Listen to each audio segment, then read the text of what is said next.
This is a book about when Martin Luther King Jr. wore roller skates. Here's the title. Whoa. And here's him again.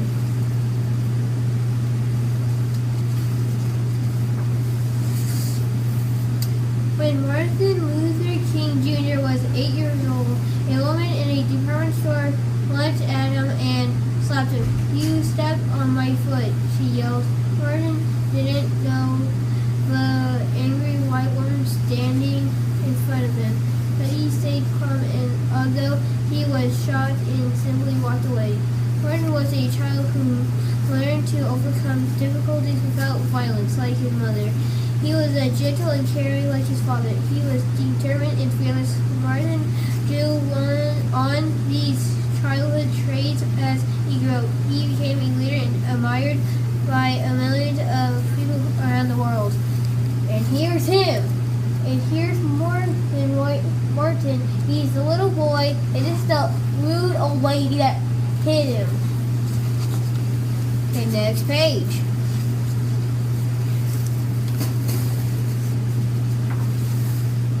It was January 15, 1929. In the hallway outside his bedroom, Martin Luther King Jr. was necessary peace. His family called him Daddy King. Inside the bedroom, his wife was giving birth. Daddy King leaped with joy, and when he found out that the baby was a boy, no one knew that this small child would become a great man. Okay, it's basically Martin Luther King Jr. They say Martin Luther King Jr. right here. He's a baby. They'll say why. Okay, next page. Turn the page. Turning the page power. It's ultimate turning page time. The Kings named their son Michael. Oh, never mind. It was Michael. After Daddy King, but a few years later, Daddy King changed both his name and his son's name to Martin. Martin's parents gave him a wonderful life. He lived in a comfortable home. He had a young brother and an older sister to play with, and he had loved playing around him, including his grandparents who lived in the same house. Daddy King was a minister. His sermons and his interest in civil rights helped shape Martin's beliefs early on. Martin's mother taught him to believe in himself. "You are as good as anyone," she said. And here's the pages.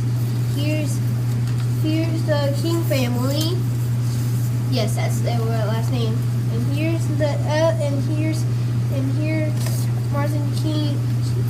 Martin Luther King Jr.'s dad, and here's Martin Luther King Jr. right here, and here's his bus. So let's go home and go back. You were back because it was the age of racist times.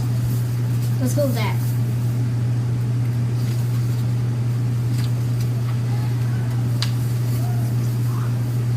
And Martin's family church was an important part of life.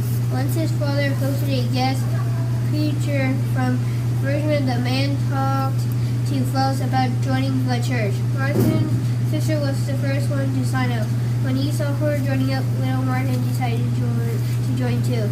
"You're only 5 years old," said the preacher. "I'm not going to let my sister get ahead of me," Martin said. "I'm joining next." Dang. Martin Luther Jr. is really determined. Martin's family lived in a 12-room house on a suburban. Oh, damn, I should have noticed. I forgot to show you this page.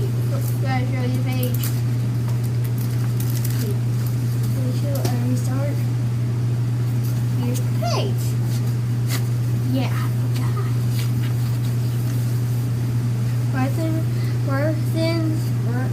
Martin's family lived in a 12-room house on a suburb adventure in in Electra, Georgia. The house was the center of Martha's universe. In the backyard, he played with his kids, the neighborhood. The kids up from the neighborhood. He rose skated and biked and down unburned over with his friends. At school, Martin got along with the other children, but there was a school bully. When the bully hit him, Martin refused to fight back. He knew violence was not the answer. And here's the roller skates, and here's the bully that hit Martin Luther King Jr. Now say, die, bully, die. Because he already did die. Because he's old.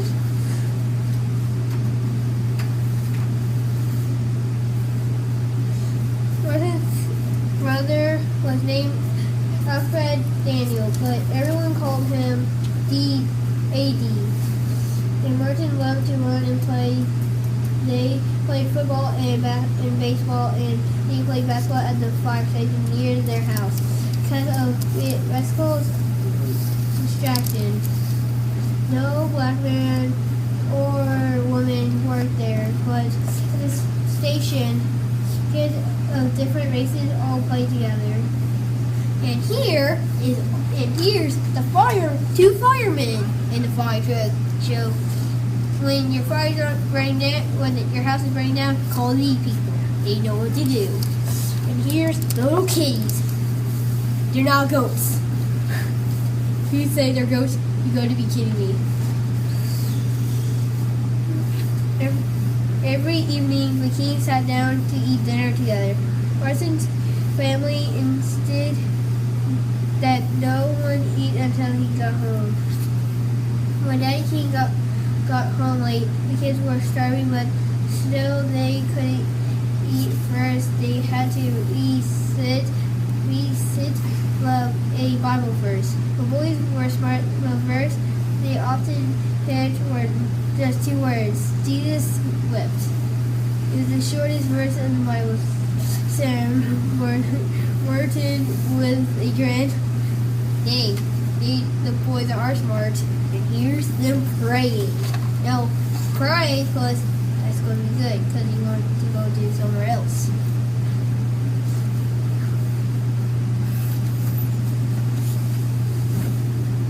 Martin often played with a boy from a neighborhood. It didn't matter to Martin that the boy was white. Well, two of them were good friends. One day the boy's father told his son that he could no longer play with Martin. Martin did not understand why the boys couldn't be friends. Why? He asked Daddy King. Why did his father say that we can't play together? Here's that mean person that made Martin Luther King Jr. don't have his friend no more because his daddy's mean in the timeline too. They were in. Martin's parents told him about race and segregation. Segregation means it's about two races. They told him that black people were often treated terribly.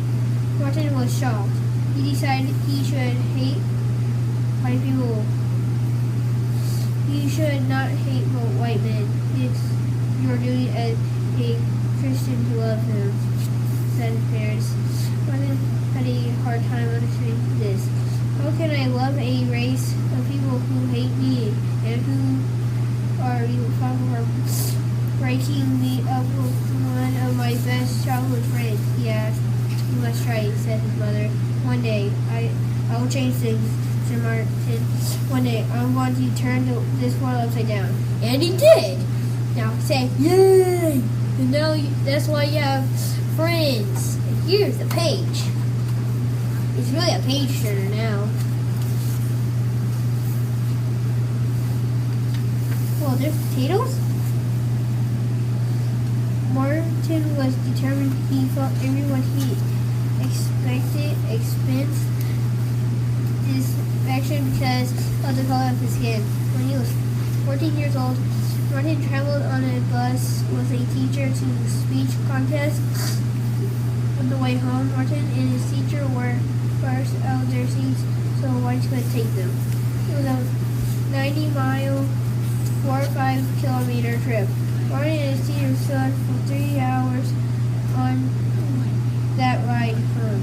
Martin later said, "It was the angriest I had ever been in my life." And this is when these nice people were in bad times. I feel bad for them. You feel bad for them too, right? Good.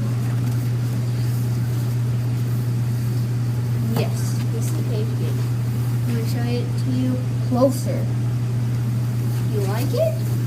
I don't like it because bad things happen on that page. I read it to you. Martin was very smart. He skipped right over the 9th and 8th grades by age 15. Martin started college. In college, Martin was popular, but he wasn't sure about the rest of his life. He had always thought he would become a minister like his father, but he began to question his faith. Truly, though, he came back to his roots. "I have decided to lead a church," he told his father. Here's the picture. Da-da-da-da. Use up close. It's backwards for you. Just the camera.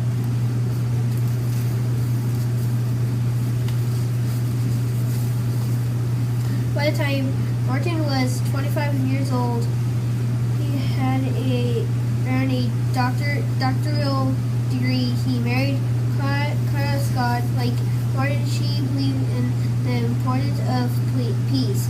The couple settled in Montgomery, Alabama. He had 4 children.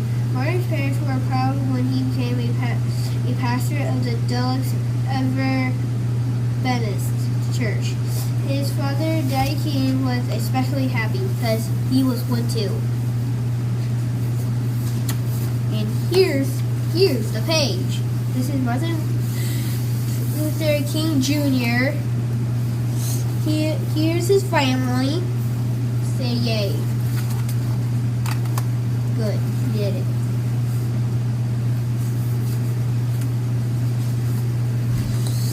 As Martin grew older, he became more active in helping African Americans, more active in helping gain rights. He was choosing to be the spokesperson for the Monterey jury was boycott in 1955. Later, he led non-violent actions, including demonstrations and marches for civil rights. He said that he would not respond to violence with violence.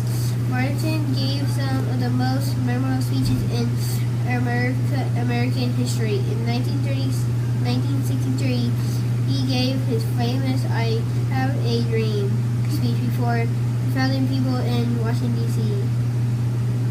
In the speech, Martin said, "I have a dream that my little children will one day live in degradation when they will not be judged by the color of their skin, but the content of their character." And here's the page. Ba, ba, ba, ba.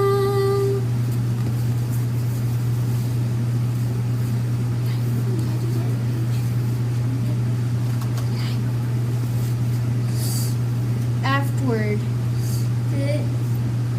throughout his life, Martin Luther King Jr. fought peacefully for the civil rights. He also forced on helping the poor and world peace in 1964. Martin received the Nobel Peace Prize for efforts in 1964 and 1965. He played an instrumental part in securing civil rights and voting rights for all African Americans. 1968, Martin Luther King Jr. was shot and killed in a Memphis tempest at the age of 39. Throughout his life, Martin King Jr.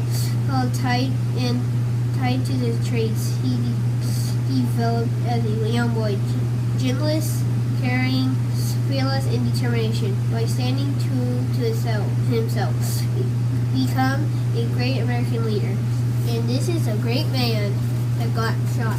So now say, why, person? Why did you kill the best person ever? He saved you from now being one race for each school. It's a glossary. Do you really want me to read it? Okay, I'm not gonna read it because it's too much words. Well, see you later, kitties. Bye bye.